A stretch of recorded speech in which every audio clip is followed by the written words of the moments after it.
Hello everybody and welcome back to another video for the day. Now the last Tales of Neckbeard video did pretty well, so I figured let's keep on doing that stuff, okay? If you want to be absolutely amazing, show your support, see another video like this one brought back in the future, be sure to hit that like button, leave a comment down below, and if you have not already, subscribe and turn on the notifications. Alright, let's go. Our first story comes to us from username Undercover Elf AITA. My Neckbeard ex destroyed our relationship over an elf fantasy. I was toying with the idea of posting this using my main account, but I mainly use that for posting memes and stuff and would rather not have it cluttered with stories from my failed relationship. So here I am. Also, I'm sort of new to this. A friend told me that my ex was a neckbeard, and after watching some videos and reading some stories, I can confirm that they were right. They suggested that maybe posting here would help me sort some feelings out too, so hopefully it works. I figured I'd share my story here, partly because I feel like it belongs here, and partly because I really need to vent.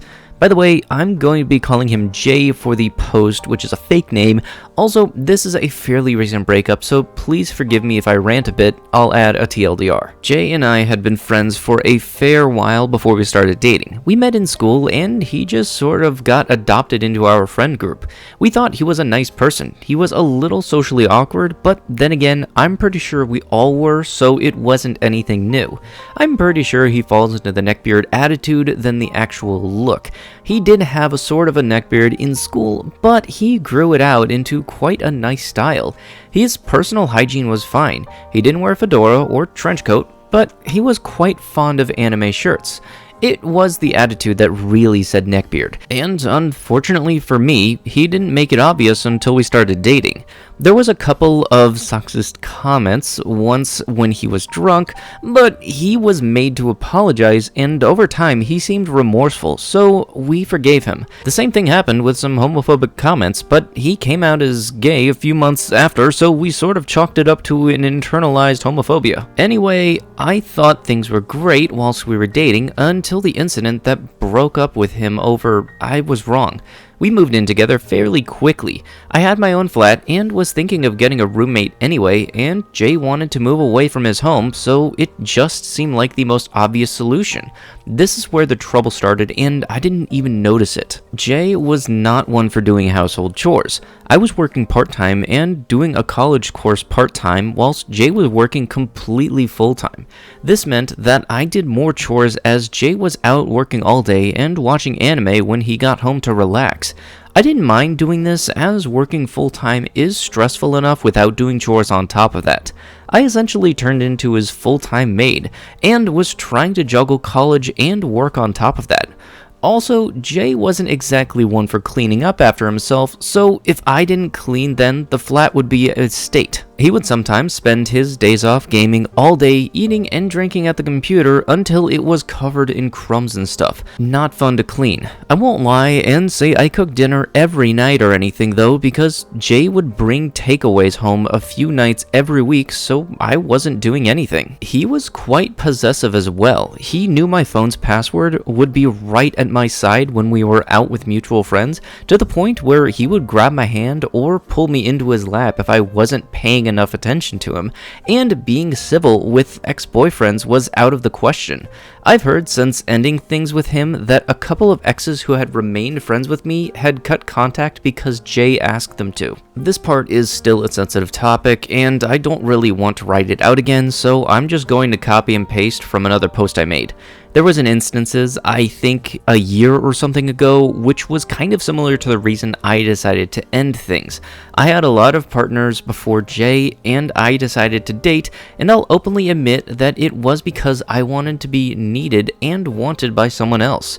It made me feel like I wasn't completely useless.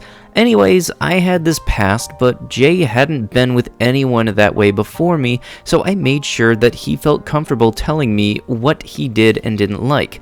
One night, he suggested humiliation.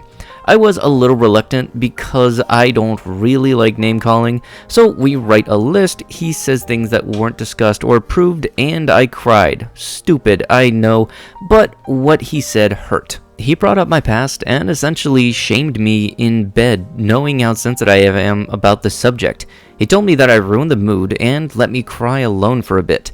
He did cuddle up and apologize after, but it was more like an "I'm sorry you're way too sensitive" kind of apology, though he was a bit more poetic with it, copy and paste part over. So he wasn't exactly nice all the time. Don't get me wrong, there were times he was really sweet and I loved spending time with him, but looking back on it now, there were a lot of instances where he was just cruel or jealous for no reason. Anyway, fast forward to a couple of weeks before Christmas this year, the downfall of our relationship. Like I have said, I tried to make Jay feel comfortable about what he wanted to try in the bedroom. Now, Jay loves all things D&D, Harry Potter, Star Wars, etc. I should also note that Jay is a massive Lord of the Rings fan. I think you folks know where this is going. He started wanting to braid my hair, which I thought was cute, so I let him. He'd let me paint his nails, and so I'd be a bit of a hypocrite if I didn't let him braid my hair. And he also started saying "I love you" in Elvish. I just thought it was adorable and moved on, until he sat me down and told me he wanted to roleplay as Legolas and Gimli in the bedroom. Me as Legolas and Jay as Gimli. He'd even ordered the ears. I just kind of laughed. It wasn't malicious, just nervous giggles, and I apologized immediately and tried to explain it was nervous laughter. I'm just gonna be real with y'all, I didn't want to do this. It made me feel awkward and uncomfortable, and the thought of me with elf ears on gave me the giggles. Nothing wrong with Jay liking it, but it's not my thing. I told him we should maybe put it on hold. It was a good idea, but I wasn't sure I wanted to try it right away. I just hoped he'd forget about it. He was so caught up on my nervous laughter though, and the fact that I humiliated him, that he ignored my existence for weeks. I could not get him to speak to me. I made him dinner, and he brought a takeaway home for himself. I had to sleep on the couch in my own flat because he didn't want to be near me. His friends also started harassing me.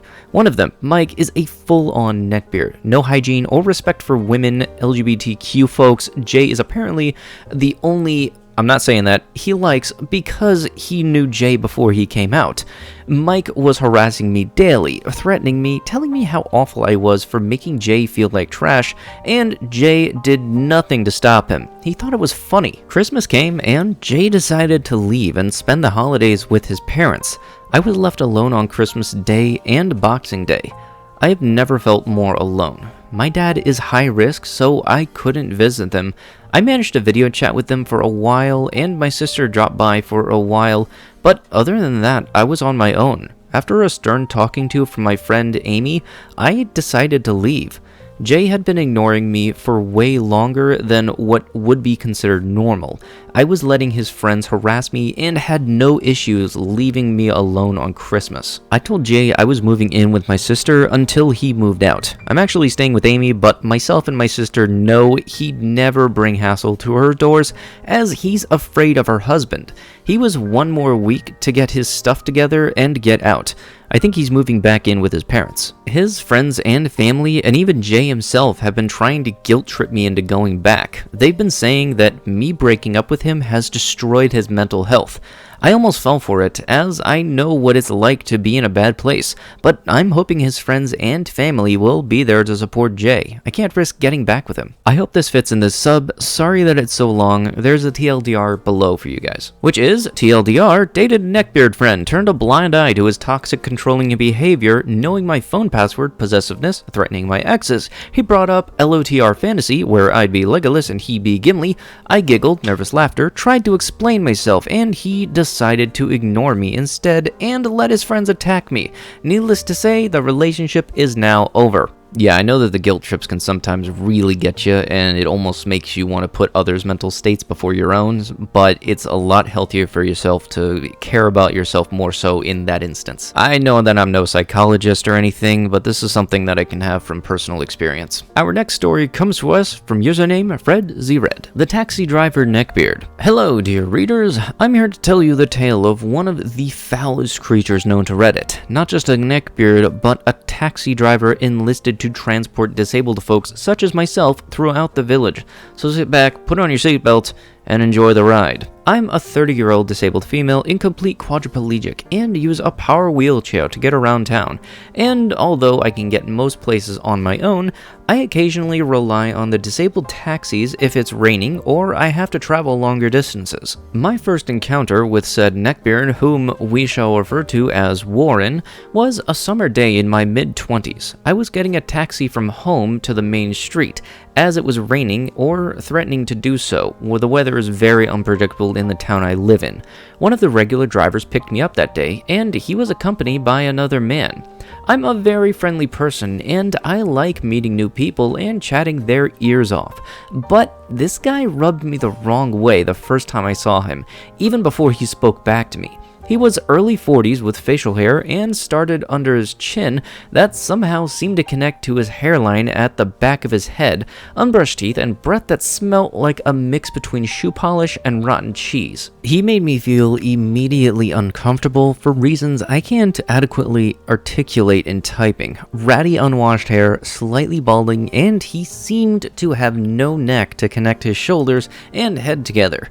The smell emanating from him was like his alternative to soap was aftershave and an excessive amount of spray on deodorant that blended with his bad breath to create a smell I had not yet believed possible for the human body to create. At this point, I may sound shallow and judgmental, but I assure you, looks are a little consequence to me, but the smell was something else entirely. My first sense of this unsettling foul was soon to be correctly established as he spoke. There was nothing abnormal about what he said, but merely the way in which he said things, making his first introduction of, "Hey, I'm Warren," send a trickle of unease down my already disabled spine. This was Warren's first day on the job, as he was being trained to drive the disabled taxi. At this point, I didn't yet fathom the many uneasy encounters that were to follow. He was well behaved and friendly, albeit focusing more on talking to me than following the instructions given by the driver attempting to train him. After me and my wheelchair were secured in the cab, we set forth to my destination, with Warren sitting in the passenger seat and looking back at me while asking questions and trying, but failing miserably, to make idle chit-chat.